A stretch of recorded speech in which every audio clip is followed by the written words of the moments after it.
Thank you, everybody, for being here. I wanted to kind of give you an update on the lab management program. My name is Tim Cormier. I'm the director, as Jeremy said, of the lab validation programs. And so we've been doing a little work over the past year to bring some stuff forward that the community has asked for to kind of make things a little bit easier for you guys.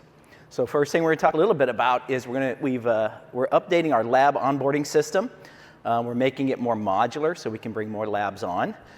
We developed a new vendor and lab weekly status report, so we'll be able to make that available to vendors and labs so that they know what their current status of their product is on the portal. And finally, I wanted to do a little refresher on the PCI website, the approved PCI website.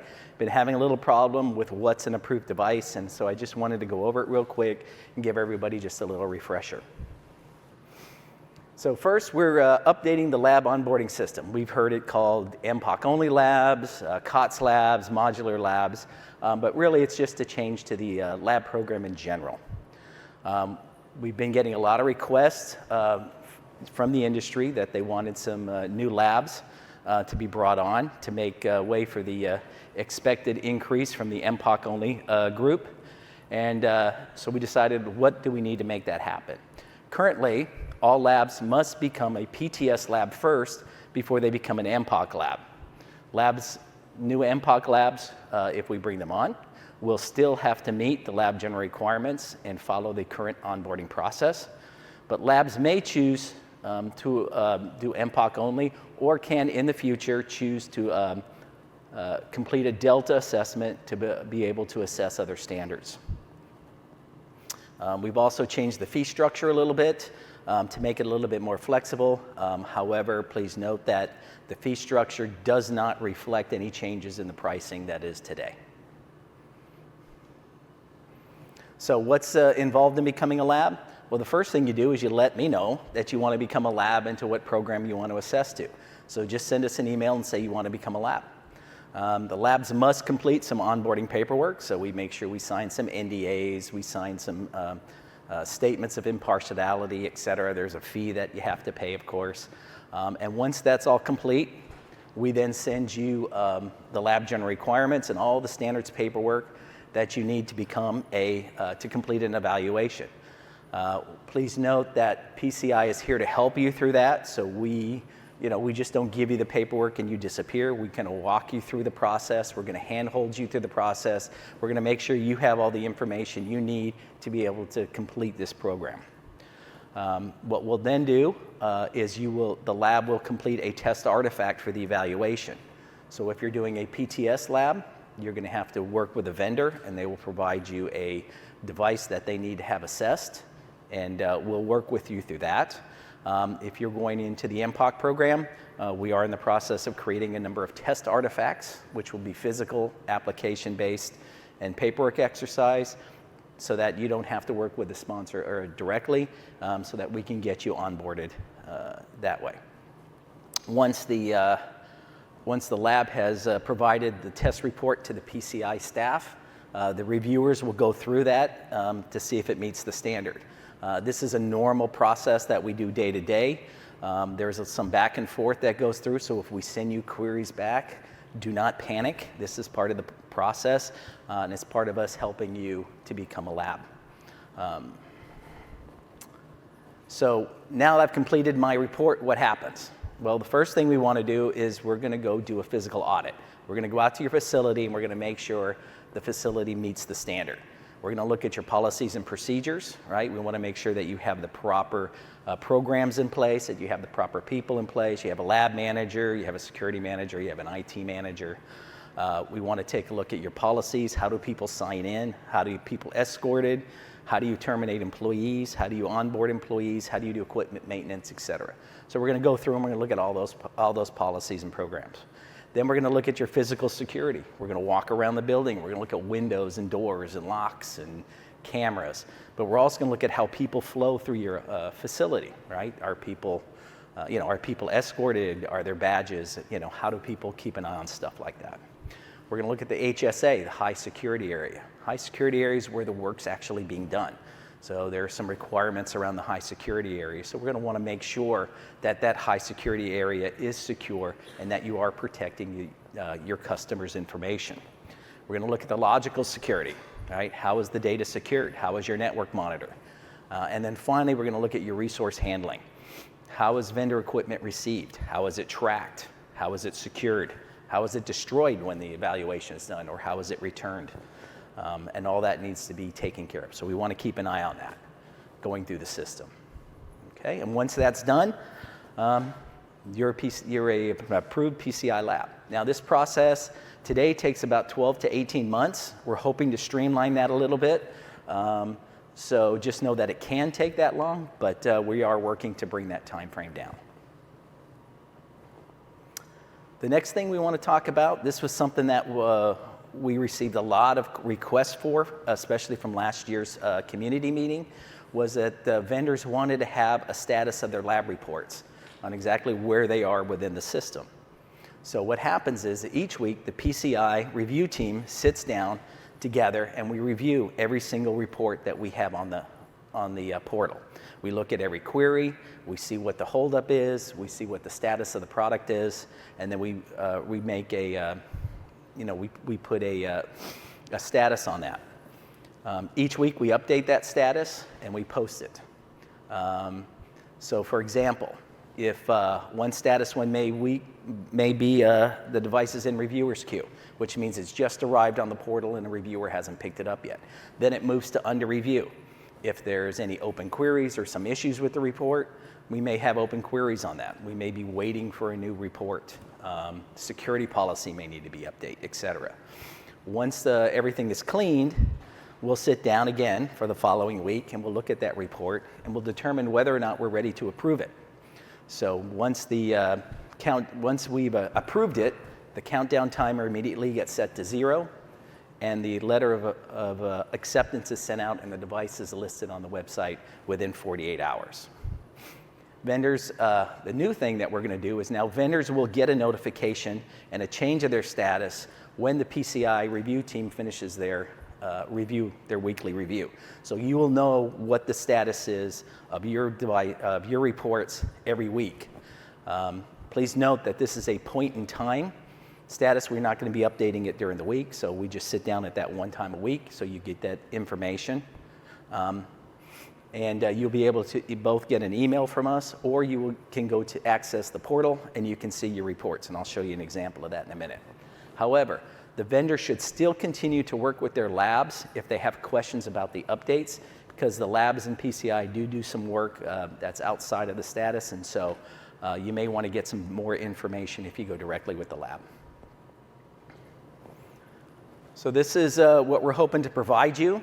When you log in, you'll be able to see your status here. You notice you see the countdown timer on the left, right? The first one says it's active for 28 days.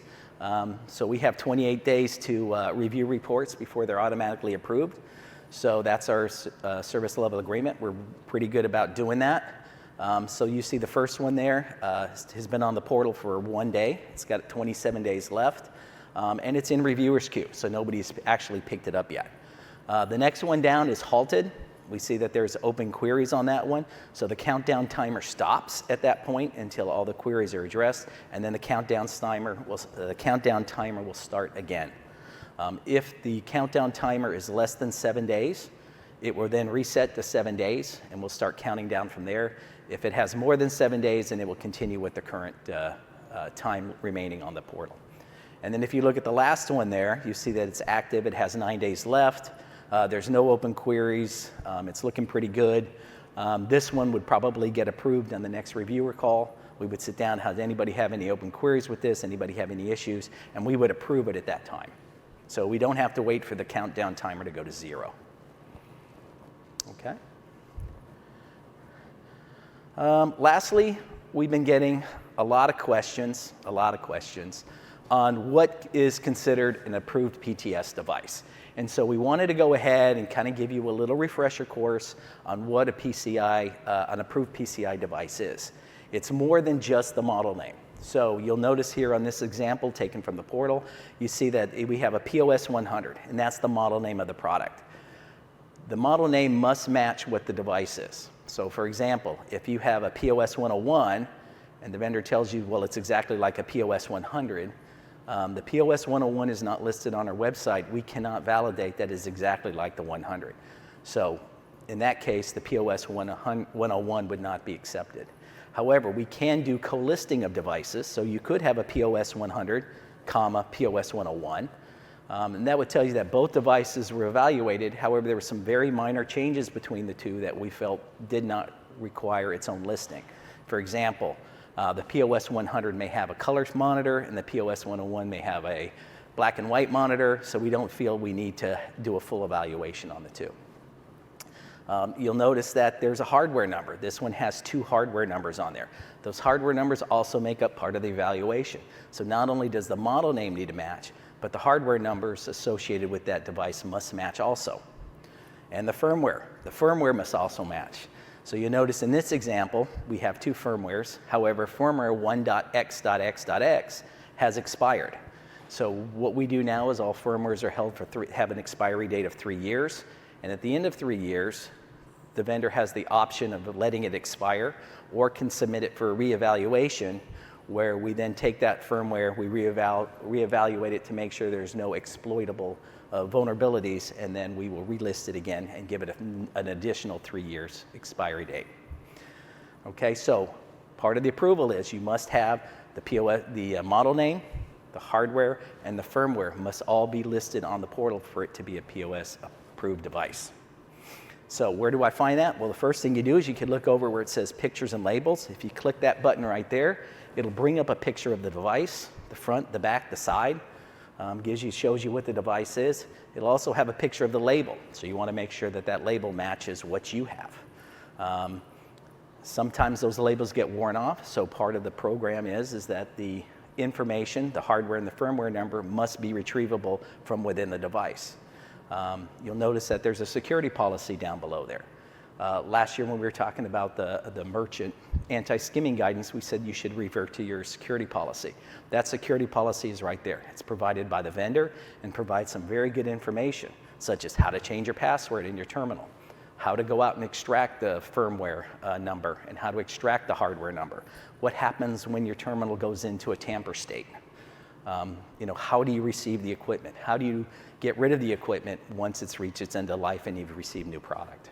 So all that information is there. Simply download it. You download a PDF. It's unsecured, and you use that as part of your security policy and give that to the merchant. That's something that they're going to find interesting, and they're going to want to have that handy.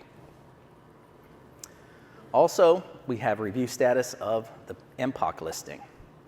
So you notice here we have 2 listings. We have a solution listing on top, and we have a software solution on the bottom. So if you're MPOC and you're looking for a particular software solution or a particular software SDK, or if you're looking for a particular solution, you go to our website and you can pull this information out, and this is what it'll look like for you. Okay, you can see that these particular models, we list what versions of Android are available. So the top one, the solution, is Android 11 through 14. And if you look at the one below it, it's Android 12 through 14. So they not always match up. You'll notice that it'll tell you what which standard it was assessed to. Right now it's MPOC 1.0. And it'll tell you when the expiry date and the reevaluation date for that product is. If you click the solution detail on the top one there, it takes you to the next screen, which will give you a little bit more clarity on what you're actually seeing. So if you want to know what the actual SDKs that are approved for this particular solution, they would be listed here. In this example, there's only one software solution that was assessed with this particular solution. It will tell you what the A&M service for this product was assessed to. And then by clicking the software, the product supported, it'll actually take you to another website and you can get more information. So hopefully this will clear up some of the issues that we've been having in the field. If you have any questions, you can always reach out to us. If you're unsure that your product is a listed product, again, reach out to us. If you can't find it, sometimes the listing gets a little quirky. But please note that for the vendors out there, the vendors are responsible for maintaining their lists. So the PCI website is the final authority on what is approved and not approved. and it is the vendor's responsibility to ensure that their product listing is correct. And we work hard to fix those if you have a problem. Just reach out to us. We'll see what we can do to make it right. All right, and with that, I want to thank you everybody for your time. Hopefully for the vendors out there, you start seeing information from us. Anybody else needs some more information on the laboratory program, please reach out to me and we'll be happy to accommodate you. Thank you.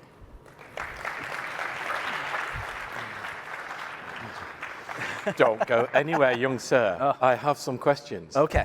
So you've talked... Want to go to the harbor? No. Yes. Okay. You've talked about the PTS program. Yes. How successful has that been this year? This year, we are really successful, actually. We are on track to actually break the record for the number of devices approved. So we generally do close to about 200 new products a year.